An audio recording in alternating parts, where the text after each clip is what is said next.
سب سے پہلی بات، انسانیت کا اور نوع انسانی کا ازلی اور ابدی دشمن وہ ابلیس لعین ہے۔ یہ چونکہ چیزیں ایسی ہیں کہ جو ما وراء الطبیعات سے متعلق ہے۔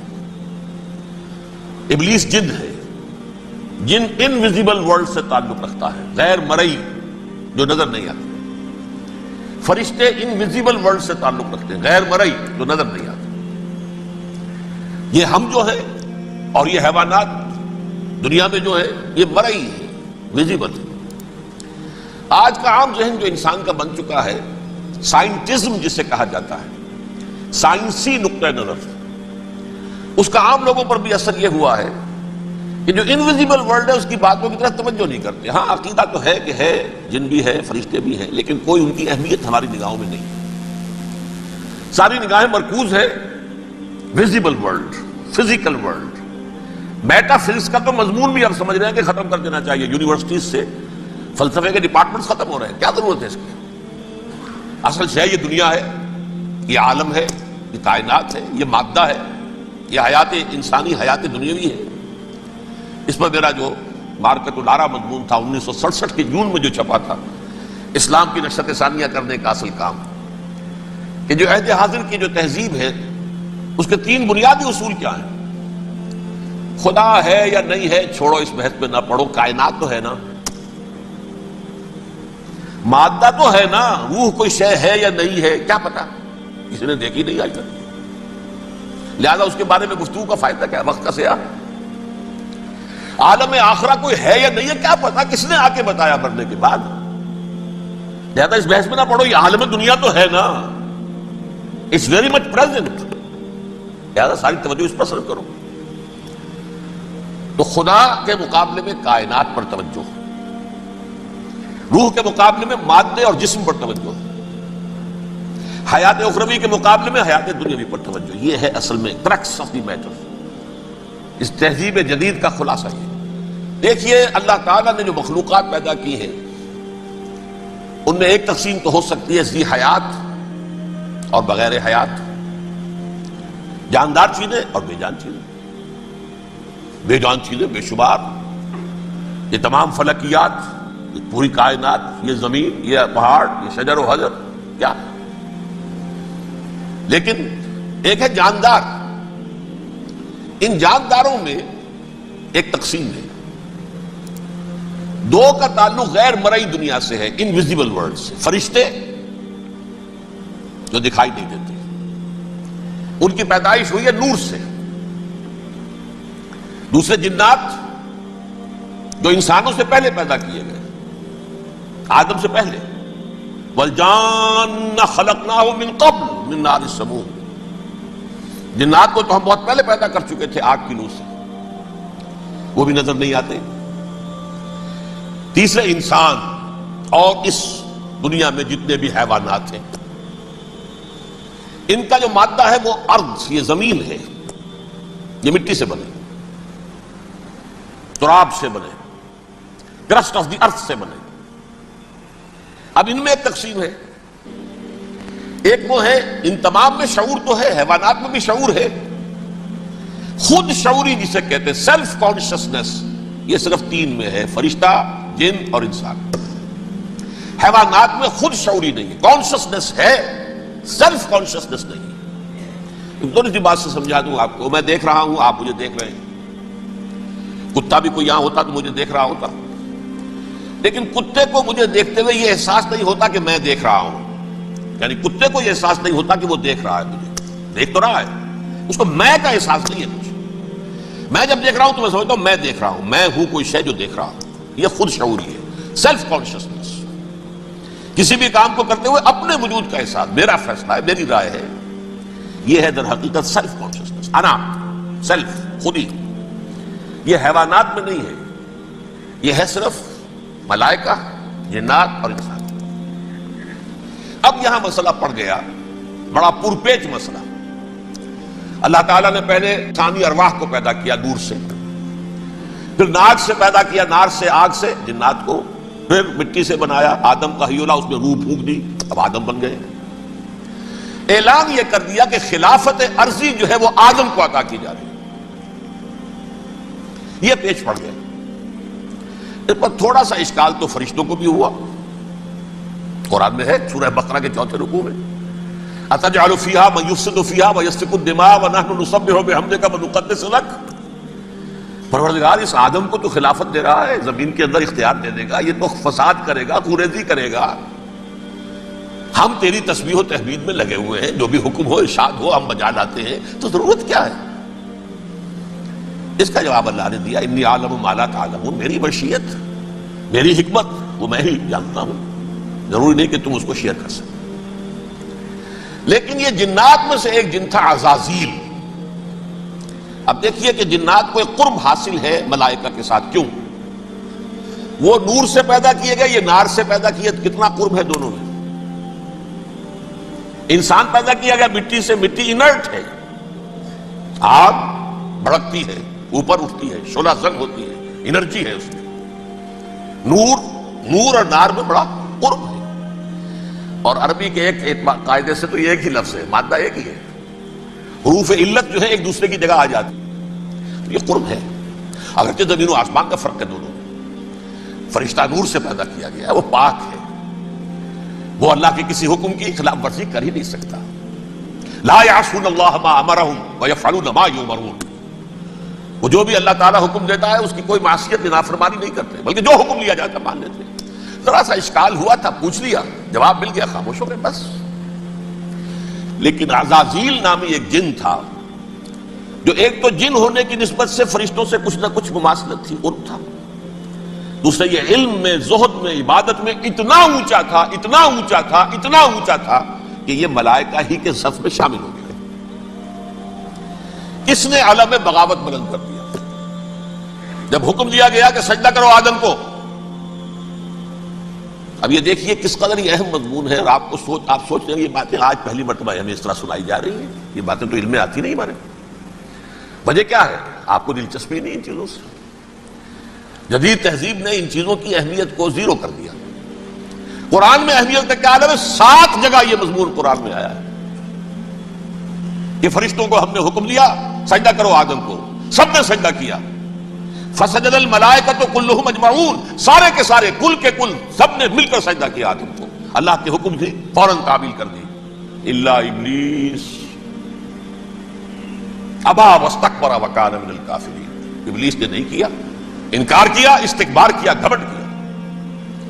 اور اس کو سورہ کہف میں بیان کر دیا گیا. یہ اس لیے کہ وہ اصل میں جنات میں سے تھا، اگرچہ شامل تو تھا فرشتوں میں اس وقت. کانا من الجن ففسق عن امر ربہ، وہ اصل میں جنات میں سے تھا. اس وجہ سے وہ اپنے رب کے اس فیصلے کے خلاف کھڑا ہو گیا، سرکشی تھی اس میں. یہ معاملہ اتنا اہم ہے. اب آپ سمجھیے کہ 7 مرتبہ سورہ بقرہ، سورہ اعراف، سورہ حجر، سورہ بنی اسرائیل، سورہ کہف، سورہ طٰہٰ، سورہ صاد، 6 مکی صورتوں میں ذکر ہے یہ، اور ایک مدنی صورت سورہ بقرہ. ان میں سے اکثر مقامات پر پھر جب اللہ نے کہا کہ اچھا تم نے یہ سرکشی کی ہے اور ہمارے حکم کی خلاف ورزی کی ہے تو یہاں سے نکل جاؤ، دفع ہو جاؤ، تم مردود ہو، مردود، ملعون. ان علیک لعنتی الی یوم الدین، اب تجھ پر لعنت رہے گی میری قیامت کے دن تک. اس نے کہا اچھا پروردگار پھر مجھے ذرا مہلت دے دے. رب فانظرنی الی یوم یبعثون، قیامت تک میری زندگی طویل کر دے. فذهب فإنك من المنظرین، کہہ دیا اچھا جاؤ، تمہاری یہ درخواست بھی ہم نے قبول کی. انہوں نے کہا پروردگار اب میں اس آدم کو بھی گمراہ کر کے چھوڑوں گا اور آدم کی نسل کو تباہ کر کے چھوڑوں گا. انتہائی شدید چیلنج کے انداز میں یہ قرآن مجید میں 4-5 مرتبہ مضمون آیا ہے. میں نے صرف 2 جگہ سے آپ کو اس وقت کوٹ کر کے سنایا تھا. سورہ اعراف میں اللہ تعالیٰ فرماتے ہیں قالا، اس پر ابلیس نے کہا فبما اغویتنی، تو اے رب جو تو نے مجھے گمراہ کیا ہے، مجھے دلیل کر دیا، مجھ پر فوقیت دے دی اس کو. انا خیر منہ، میں اس سے بہتر ہوں. خلقتنی من نار وخلقتہ من طین، بنایا تو نے مجھے آگ سے اور اس کو بنایا مٹی سے. پھر مجھ سے مطالبہ کہ میں سجدہ کروں، اور میں نے سجدہ نہیں کیا تو نے مجھے ملعون قرار دے دیا. قال فبما اغویتنی لأقعدن لهم صراطک المستقیم، اب میں یہ نسل آدم کے لیے اس کو برباد کرنے کے لیے تیری سیدھی راہ کے اوپر گھات میں بیٹھوں گا، سیدھے راستے پر چلنے نہیں دوں گا۔ ثم لآتینہم من بین ایدیہم، پھر میں ان پر حملہ آور ہوں گا، ان کے سامنے سے بھی، ومن خلفہم، ان کے پیچھے سے بھی، وعن ایمانہم، ان کے داہنی جانب سے بھی، وعن شمائلہم، ان کے بائیں جانب سے بھی، ولا تجد اکثرہم شاکرین، اور تو دیکھے گا کہ ان کی اکثریت تیری شکر گزار بندوں پر مشتمل نہیں ہوگی۔ یہ چیلنج تھا، اور ایک چھوٹا سا چیلنج جو سورہ صاد میں آیا ہے، اور یہاں تو اس نے اللہ کے جلال کی قسم کھا کر کہا، قال فبعزتک لأغوینہم اجمعین، اے رب تیری عزت، تیرے جلال کی قسم ہے میں ان سب کو گمراہ کر کے چھوڑوں گا، الا عبادک منہم المخلصین، سوائے ان میں سے وہ کچھ لوگ جنہیں تو خالص اپنا بندہ بنا لے، جنہیں تو اپنا بندہ بنا لے۔ مخلص، مخلص نہیں، مخلص یہ مفعول ہے، فاعل نہیں ہے، جسے تو بنا لے۔ بعض لوگوں کو اللہ چن لیتا ہے، هو اجتباکم، تمہیں چن لیا ہے، استفاء، اجتباء، وہ بچیں گے جن کو تو اپنی خاص امان میں لے لے گا، باقی میں سب کو گمراہ کر کے چھوڑوں۔ یہ ہے اصل دنیا میں نوع انسانی کا ابدی دشمن، ازلی سے ابدی تک۔ اور اس میں نوٹ کیجئے کہ اس کی اصل بنیاد کیا ہوئی؟ دو لفظ، تکبر اور حسد۔ استکبرا، تکبر کیا، انا خیر منہ، میں اس سے بہتر ہوں۔ یہ ساری وش کی گانٹھ یہی ہے، سب سے بڑی گمراہی کی وجہ یہی ہے۔ اسی لیے کہا ہے حدیث میں، لن يدخل الجنہ من کان فی قلبہ مثقال حبۃ من کبر، جنت میں ہرگز وہ شخص کبھی بھی داخل نہیں ہو سکے گا جس کے دل میں رائے کے دانے کے برابر بھی کبر ہے۔ تکبر سب سے بڑا جرم ہے۔ الکبر ردائی، اللہ فرماتا ہے یہ تکبر، یہ تو میری چادر ہے۔ کوئی شخص تکبر کرتا ہے تو گویا میری چادر گھسیٹ رہا ہے میرے کندھے سے۔ عرب میں کسی شخص کی توہین کرنی ہوتی تھی تو اس کی چادر گھسیٹتے تھے، ننگا کر دیا گویا کہ یہ میری ردائی ہے، الکبر ردائی، یہ میری چادر ہے، یہ جامہ مجھے زیب دیتا ہے، مجھ پر راستہ تھا۔ اور حسد، آدم کو جو برتری عطا ہو گئی، اس حسد کی آگ میں وہ جل رہا ہے اور اس کا انتقام لینا چاہتا ہے۔ آدم سے بھی، آدم کو بھی گمراہ کیا، جنت سے نکلوایا، ویسے نکلنا تو انہیں تھا ہی مشیت اذنی میں، لیکن فوری طور پر اللہ کے حکم کی خلاف ورزی تو کروائی نا۔ فعصى آدم ربہ فغوى، آدم نے اپنے رب کے حکم کی نافرمانی کی اور گمراہ ہوا عارضی طور پر۔ یہ دوسری بات ہے، توبہ کر لی، اللہ نے توبہ قبول فرما لی، معاف کر دیا۔ وہ مستقل جو ہے وہ نسل انسانی پر اس گناہ کا اثر متوارث طور پر نہیں آ رہا ہے، ختم ہو چکا معاملہ، ہوا تھا، ہو گیا۔ فتلقى آدم من ربہ کلمات فتاب علیہ انہ هو التواب الرحیم۔ اور توبہ کی شان یہ ہے جب وہ قبول ہو جائے اللہ کی جناب میں، یا تائب من الذنب کمن لا ذنب لہ، گناہ سے توبہ کرنے والا ایسے ہوتا ہے جیسے اس نے کبھی گناہ کیا ہی نہیں تھا۔ لیکن بہرحال وہ گمراہ کرنے میں کامیاب ہو گیا، حضرت آدم اور حوا کو بھی، اور نوع انسانی کی عظیم اکثریت، عظیم اکثریت، عظیم اکثریت اس کے داؤ میں آئی ہوئی ہے نہیں۔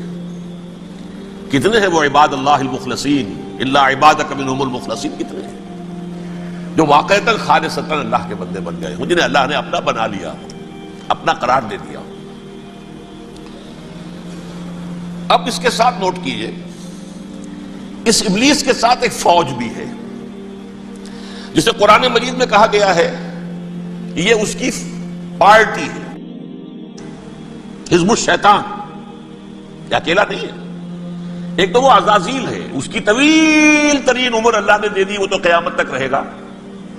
باقی بھی جنات جو ہیں ان کی نسل میں سے، یا اس کی نوع میں سے، اس کی نسل میں سے، جنات کی عمریں انسانوں کی عمروں سے زیادہ ہیں، بہت زیادہ ہیں، لیکن پھر بھی اتنی نہیں ہے۔ یہ خاص ہے اس کا معاملہ کہ اس نے کہا تھا رب انظرنی الی یوم یبعثون، مجھے دے دے مہلت اس وقت تک تاکہ میں ثابت کر کے دکھا دوں کہ جسے تو نے یہ خلافت دیا یہ اس کا اہل نہیں ہے۔ Let me prove this point, ولا تجد اکثرہم شاکرین، تو ان کی اکثریت کو شکر گزار نہیں پائے گا۔ وہ ابلیس جو ہے وہ ریکروٹ کرتا ہے اپنے فوجی، اول تو خود جنات میں سے جو اس کے نمبر 1 لشکری ہے۔ قرآن مجید میں اس کا اشارہ دیا گیا ہے، انہ یراکم ہوا وقبیلہ من حیث لا ترونہم۔ دیکھو لوگو، اے انسانوں، وہ ابلیس لعین عزازیل اور جو اس کے قبیلے کے لوگ ہیں، جنات ہیں، وہ تمہیں وہاں سے دیکھتے ہیں اور تاکتے ہیں اور حملہ کرتے ہیں جہاں سے تم انہیں نہیں دیکھتے. وہ غیر مرئی ہیں، انویزیبل ہے، تمہیں نظر نہیں آتے. ویزیبل دشمن کا وار تو روک لو گے، انویزیبل کا کیسے روکو گے؟ انہو یراکم ہوا وقبیلہ، اکیلا ہی نہیں ہے وہ تو تمہیں تاکتا ہے، تم پر حملہ کرتا ہے، گھات میں لگ کر جو ہے تمہارے اوپر حملہ کرتا ہے، وہ بھی اور اس کے ساتھ اس کے قبیلے کے لوگ جنات بھی، من حیث لا ترونہم، جہاں سے کہ تم انہیں نہیں دیکھتے. لیکن اس کے علاوہ وہ انسانوں میں سے بھی ریکریوٹ، رنگ روٹ، وہ بٹپٹ، وہ جو ہے ان کو اپنے پاس رکھتا ہے فوج کے اندر. جس کی سب سے بڑی مثال کیا ہے؟ سورہ مجادلہ میں اللہ تعالیٰ نے منافق، حالانکہ وہ کون تھے؟ بظاہر حضور کا کلمہ پڑھنے والے، حضور کے پیچھے نماز پڑھنے والے، اسلام کا دعویٰ کرنے والے، ان کو اللہ فرماتا ہے اولئک حزب الشیطان الا ان حزب الشیطان هم الخاسرون، یہ شیطان کی پارٹی کے لوگ ہیں. وہاں مقابلے میں آیا ہے اولئک حزب اللہ الا ان حزب اللہ هم المفلحون. یہ دو پارٹیاں ہیں، حزب اللہ اللہ کی پارٹی جو اس کے مخلص بندے ہیں، وہ اللہ کی پارٹی، اور جو شیطان کے مرید بن گئے اس کے ہاتھ پر بیعت کر لی، لہذا وہ اس شیطان کی پارٹی کے لوگ ہیں، چاہے وہ انسان ہو چاہے جن ہو. تو انسانوں میں سے بھی اس کے حزب میں، اس کی پارٹی میں اس کے ایجنٹ ہیں، اور بہت ہیں. بلکہ بہت سے تو ایسے ہیں کہ جو جنات کے بھی کان کتر دیں، ان کو بھی شیطنت سکھا دیں، پڑھا دیں.